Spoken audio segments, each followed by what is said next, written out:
दोस्तों, आपने नया पासपोर्ट बनवाना हो या अपने पासपोर्ट को रिन्यू कराना हो तो सबसे पहले आप पासपोर्ट ऑफिस जाते हैं। वहाँ पर किसी एजेंट के हाथ लगते हैं और एजेंट आपसे पासपोर्ट फ़ीस के अलावा 1000, 2000, 3000, 5000 रुपये ले लेते हैं।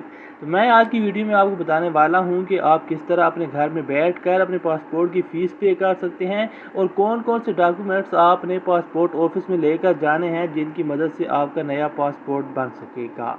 तो वीडियो को मुकम्मल देखिएगा। अस्सलाम वालेकुम दोस्तों, आप बताने जा रहा हूं कि पासपोर्ट की फ़ीस कैसे पे करते हैं और पासपोर्ट बनवाने के लिए कौन कौन से डॉक्यूमेंट्स साथ लेकर जाने होते हैं। तो सबसे पहले बात करते हैं पासपोर्ट फ़ीस की। सबसे पहले प्ले स्टोर ओपन कर लेते हैं और यहाँ पर सर्च कर लेते हैं ईज़ी पासपोर्ट।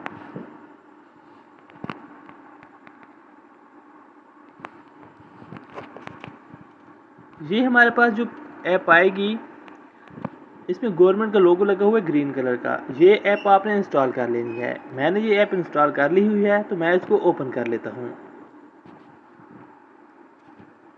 जैसे ही आप ऐप को ओपन करेंगे तो आपके पास इस तरह का इंटरफेस सामने आ जाएगा।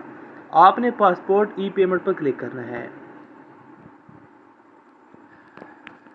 इसके आगे गेट स्टार्टेड शुरू करें पर क्लिक करना है और यहाँ पर आपको दो ऑप्शन दिए जाते हैं, एक ई पासपोर्ट का और एक नॉर्मल MRP पासपोर्ट का। हम नॉर्मल MRP पासपोर्ट पर क्लिक करते हैं। आप चाहें तो ई पासपोर्ट पर भी क्लिक कर सकते हैं जिससे मशीनें वगैरह पढ़ सकती हैं। यहाँ पर हमें बहुत से ऑप्शन मिल जाते हैं लेकिन हमने यहाँ पर ऑप्शन सेलेक्ट करना है न्यू पासपोर्ट का। अगर आप पासपोर्ट रिन्यू करा रहे हैं तो आप पासपोर्ट रिन्यूअल पर क्लिक कर सकते हैं। अगर आपके पासपोर्ट में कोई गलती है यानी कि कोई डेट ऑफ बर्थ गलत की गई है, नाम की स्पेलिंग गलत है या कुछ भी है तो आपने पासपोर्ट में तरमीम पर क्लिक कर देना है यानी कि पासपोर्ट मॉडिफिकेशन पर। हम न्यू पासपोर्ट पर ओके कर देते हैं। यहाँ पर हमें तीन ऑप्शन मिल गए हैं फीसेस में। यहाँ पर एक नॉर्मल कैटेगरी है, एक अर्जेंट कैटेगरी है और एक फास्ट ट्रैक कैटेगरी है। तो जहाँ मैं आपको बता दूं कि जो नॉर्मल कैटेगरी है इसमें आपका पासपोर्ट 30 दिन में बनता है और जो अर्जेंट कैटेगरी है यहाँ पर आपका पासपोर्ट 14 दिन में बनता है और जो फास्ट ट्रैक है इसमें आपका पासपोर्ट 3 दिन में बन जाता है। यहाँ पर हम अपनी ज़रूरत के मुताबिक पेज सेलेक्ट कर लेंगे। 36 मैं सेलेक्ट कर लेता हूँ और आप 5 ईयर के लिए सिलेक्ट कर सकते हैं, 10 ईयर के लिए सिलेक्ट कर सकते हैं। आप जितने पासपोर्ट के पेजेस सिलेक्ट करेंगे उस हिसाब से और पासपोर्ट की ईयर्स के हिसाब से आपकी फ़ीस निकल कर सामने आएगी और normal, urgent and fast track की फ़ीस भी अलग अलग होगी। तो यहाँ पर हम 5 ईयर पर ओके कर देते हैं। अगर आपने किसी ऐसे बंदे का पासपोर्ट बनवाना है जिसकी उम्र 15 साल से कम है तो आपने ये इस सेक्शन पर चिक लाजमी लगा देनी है। हमने जिसका पासपोर्ट बनाना है उसकी उम्र 15 साल से ज़्यादा है, लिहाजा हम ये चिक हटा देते हैं। हम कंटिन्यू पर क्लिक कर देते हैं। यहाँ पर आपने अपना डिस्ट्रिक्ट सेलेक्ट कर लेना है जहाँ से आपने पासपोर्ट बनवाना है। तो मैं यहाँ पर अपना डिस्ट्रिक्ट सेलेक्ट कर लेता हूँ। मेरा तल्लक मियांवाली से है तो मैं यहाँ पर मियांवाली कर देता हूँ। तो हमने फास्ट ट्रैक सेलेक्ट किया था लेकिन फास्ट ट्रैक का ऑप्शन मियांवाली के लिए अवेलेबल नहीं है तो मैं अर्जेंट कर देता हूँ। कंटिन्यू पर क्लिक करते हैं। यहाँ पर मैं अपना डिस्ट्रिक्ट सेलेक्ट कर लेता हूँ, मियांवाली आ गया।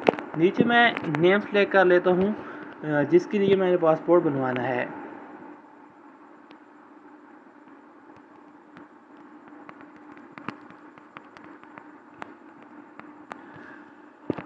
आपने यहाँ पर नाम वो लिखना है जो कि आपके आईडी कार्ड पर लिखा हो। नीचे आपने अपना आईडी कार्ड नंबर इंटर कर देना है।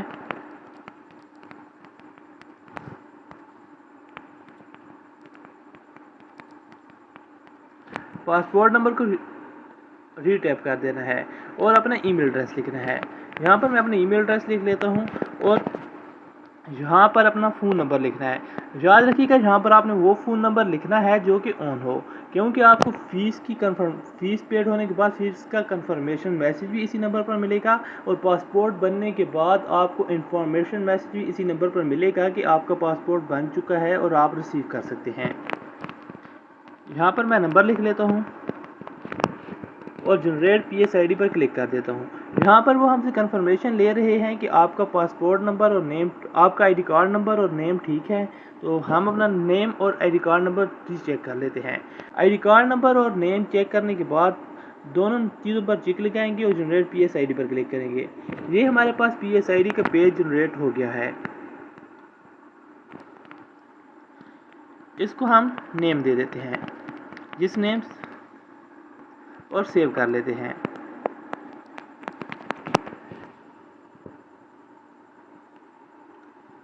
इसके बाद आपने चले जाना है अपने फाइल मैनेजर में और वहाँ से ये जो हमने सेव किया था इसको ओपन कर लेना है।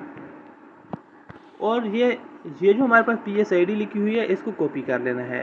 इसको कॉपी करने के बाद आपने सिंपली जैज़ कैश, इजी पैसा या अपनी बैंकिंग ऐप में चले जाना है।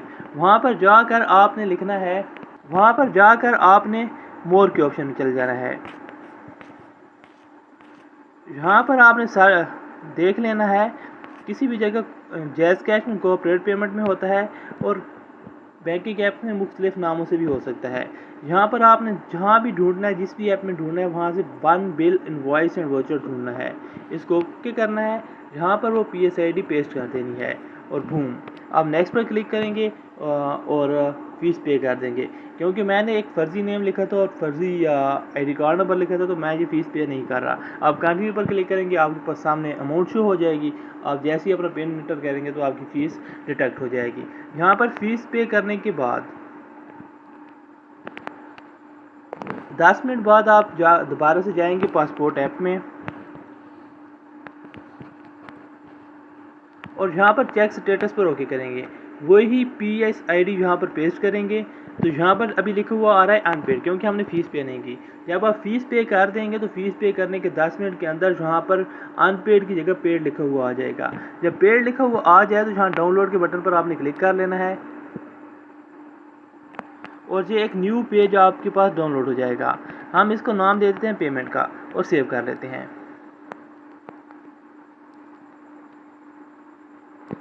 जब ये पेज सेव हो जाएगा तो आपने किसी भी प्रिंटिंग वाली शॉप पर जाना है और इस पेज को प्रिंट करवा लेना है।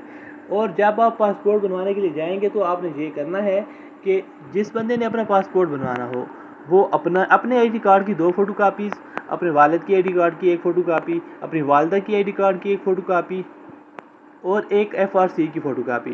जिन लोगों ने पासपोर्ट को रिन्यू कराना हो तो वो अपने पुराने पासपोर्ट की भी 1 फ़ोटोकॉपी साथ लेकर जाएंगे और अपना ओरिजिनल पासपोर्ट और अपना ओरिजिनल आईडी कार्ड भी साथ लेकर जाएंगे। तो इंशाल्लाह आपको एजेंट की मिन्नतें नहीं करनी पड़ेगी, एजेंट को एक्स्ट्रा पैसे नहीं देने पड़ेंगे और आप आसानी के साथ अपने दफ्तर में जाकर अपना पासपोर्ट बनवा लेंगे। ऐसी मज़ीद वीडियोज़ देखने के लिए हमें फॉलो करें, हमें सब्सक्राइब करें और अपनी दुआ में याद रखें। इसी के साथ ही हमें इजाज़त दीजिए। मिलते हैं अगली वीडियो में, तब तक के लिए अल्लाह हाफिज़।